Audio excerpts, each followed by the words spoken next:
तिरंगा लहराही गली गली मुस्काही, भारत माई के जय आवाज गुंजाही।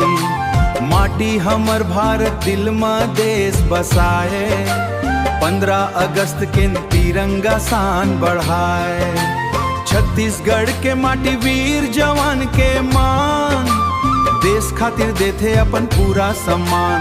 अरपा पैरी के धारी गवै, भारत हमर देश हा दुनिया में चमकत हवै।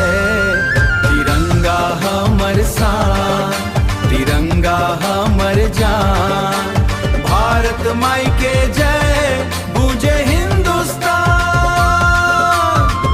एकता के रंग में रंगे पूरा जहान।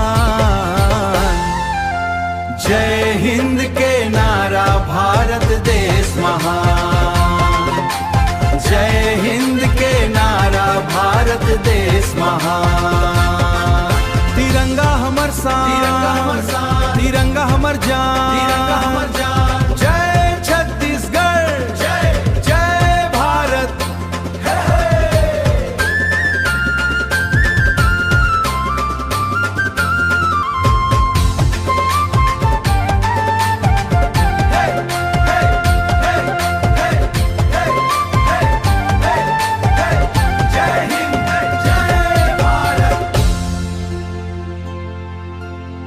15 अगस्त आए हवै, खुशहाली संग लाए हवै।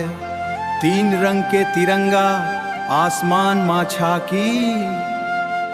जय हिंद।